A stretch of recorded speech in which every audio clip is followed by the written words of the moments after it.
చేస్తారు. ఈ సిట్ దర్యాప్తులో ఏదైతే నిజానిజాలు ఉన్నాయో అవి నరేంద్ర మోడీ గారితో కావచ్చు, అట్లాగే అందరితో కూడా మాట్లాడి శిక్ష పడే విధంగా ముందుకు పోతారని కూడా మేము స్పష్టంగా తెలియజేస్తాం. రైట్ మధుసూదన్ రెడ్డి గారు, ఈ కల్తీ వ్యవహారంతో పాటుగా రైట్ చంద్రిక్ గారు, మధుసూదన్ రెడ్డి గారు, పరకామణి ఇష్యూ టైంలో కూడా దోషి అనేది తెలిసిన తర్వాత కూడా కొన్ని సెటిల్మెంట్స్ చేసుకున్నారనే అంశం కూడా, దాని మీద కూడా డిబేట్లు అవన్నీ జరిగే మనం చూసాం. ప్రస్తుతం ఇక్కడ కల్తీ జరిగిందా లేదా, యానిమల్ ఫ్యాట్ ఇవన్నీ పక్కన పెడితే అసలు అది నెయ్యే కాదనే వాదన కూడా ఇప్పుడు మళ్ళీ స్టార్ట్ అయింది. దాని గురించి వైఎస్ఆర్సీపీ వాళ్ళు ఎవరు మాట్లాడలేదు, ఎందుకు అనేది ప్రశ్న. నేను ఒకటే చెప్తున్నాను సార్, ఏదైతే వీళ్ళు చేసేటువంటి అభియోగాలు ఉన్నాయి, ఇది టెండర్ డాక్యుమెంట్స్లో సడలింపులు ఉన్నాయి, వాటి వల్ల ఏఆర్ డైరీ వచ్చిందని చెప్పంటున్నాను. ఈరోజు ఈ సిచ్యుయేషన్ అంతా కూడా జరిగింది కార్యక్రమం అన్నీ కూడా ఎక్కడ జరిగినాయని చెప్పి మీరు అభియోగం సిట్లో కూడా చేసినదంటే బోలేబాబా అనేటువంటి ఒక సంస్థ ద్వారా జరిగినటువంటి. ఇప్పుడు విజయశేఖర రెడ్డి గారు 4 ట్యాంకర్లు కూడా బోలేబాబా వాళ్ళే మార్చారు, వచ్చి ఏఆర్ డైరీ వాళ్ళు కాలేదు అంటున్నారు. అంటే ఏఆర్ డైరీ వాళ్ళ వల్ల కాదు, అంటే ఇది జరిగిందంతా కూడా బోలేబాబా డైరీ. బోలేబాబా డైరీని 17/4/2018లో ఈ యొక్క టీం ఇన్స్పెక్షన్ చేసి ఎప్పుడు ఇచ్చింది, ఇది పర్ఫెక్ట్ అని చెప్పని 26 జూన్ 2018లో ఈ యొక్క బోలేబాబా డైరీలో సకల సౌకర్యాలు ఉన్నాయి, అదేవిధంగా అన్ని రకాలైనటువంటి అనుమతులకి సంబంధించినటువంటి అన్నీ ఉన్నాయని చెప్పని ఒక రిపోర్ట్ ఇచ్చింది.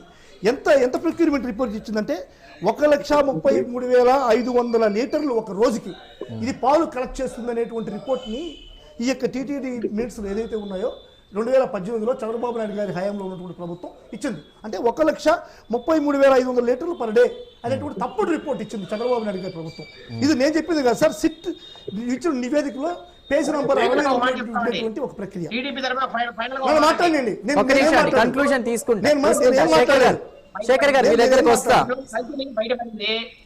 మాట్లాడండి, నన్ను మాట్లాడండి. మరి 2022లో సిఎఫ్టిఆర్ఐ రిపోర్ట్ వచ్చినప్పుడు మీరు ఎందుకు చర్యలు తీసుకోలేదు? అరే నన్ను మాట్లాడి ఆ తర్వాత నాకు సమాధానం చెప్తూ. నేను క్వశ్చన్ వేస్తాను, ఆ క్వశ్చన్ సమాధానం చెప్పు. నేను క్వశ్చన్ వేస్తాను, ఆ క్వశ్చన్ సమాధానం. ఇప్పుడు ఆ విధంగా వచ్చినాయి. ఆ విధంగా వచ్చినప్పుడు వాళ్ళు మొత్తం చాలా మంచి డైరీ అని చెప్పి ఏఆర్ డైరీని ఇంట్రొడ్యూస్ చేసి 82,000 కేజీల నెయ్యిని వాళ్ళు ఆర్డర్ ఇవ్వడం జరిగింది. దాన్ని అది అట్టే కంటిన్యూ అవుతూ వచ్చి 22లో వాళ్ళ రిపోర్ట్స్ బాగాలేవని చెప్పని మేమే ఈ బోలేబాబా డైరీని బ్లాక్ లిస్ట్లో పెట్టాం. బ్లాక్ లిస్ట్లో పెట్టిన తర్వాత వేరే డైరీని కూడా కాంపిటీషన్ క్రియేట్ చేయడం కోసం, అంటే ఎక్కడైతే టెండర్ డాక్యుమెంట్స్లో సడలింపులు ఉంటాయో అప్పుడే కాంపిటీషన్ ఎక్కువ వస్తుంది, ఎక్కువ మంది వస్తారు, తక్కువ ప్రైస్కి వచ్చేటువంటి అవకాశం ఉంది. ఇది జగమెరిగిన సత్యం. ఈ క్రమంలో సెంట్రల్ డాక్యుమెంట్లో సడలింపులు జరిగాయి. దాంట్లో ఏఆర్ డైరీ వచ్చింది. ఏఆర్ డైరీ వస్తుంది, ఏఆర్ డైరీ మేము ఇంట్రొడ్యూస్ చేసాం.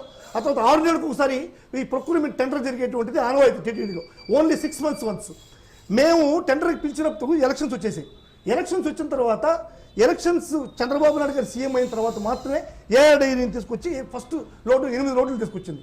అంటే ఏ విధంగా బోలేబాబా తీసుకొచ్చినప్పుడు మీరు చూడాల్సిన బాధ్యత మీది కదా, తర్వాత వచ్చిన ప్రభుత్వాలు అన్నటువంటి విజయశేఖర రెడ్డికి నేను చెప్పేది ఏంటి, మేము ఒకవేళ ఏఆర్ డైరీని తీసుకొచ్చుంటే చంద్రబాబు నాయుడు గారు ముఖ్యమంత్రి అయిన తర్వాత 2024లో ముఖ్యమంత్రి అయిన తర్వాత వచ్చి సప్లై చేసింది కదా ఏఆర్ డైరీ, దాంట్లో ఉన్న క్వాలిటీ చెక్ చేయాల్సినటువంటి బాధ్యత ఆ రోజు ముఖ్యమంత్రి, ఆ రోజు చంద్రబాబు నాయుడు గారిది కాదా అని నేను అడుగుతున్నా.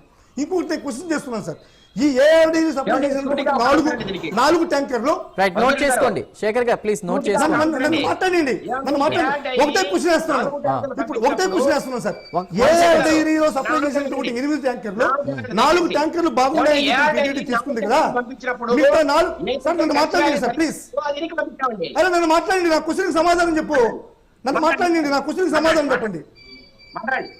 ఇప్పుడు ఏఆర్ డైరీ చంద్రబాబు నాయుడు గారు ముఖ్యమంత్రి అయిన తర్వాత సప్లై చేసినటువంటి 8 ట్యాంకర్లో 4 ట్యాంకర్లు బాగుండాయని చెప్పి ఏఆర్ డైరీ నుంచి తీసేసుకున్నారు టీటీడీ. వెళ్ళిపోయింది, అయిపోయింది.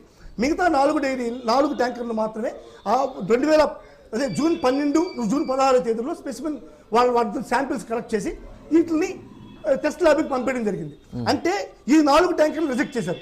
రిజెక్ట్ చేసిన తర్వాత ఈ 4 ట్యాంకర్లు కాళహస్తికి వెళ్ళి, నేను చెప్పింది కదా sir, everything is sit returned.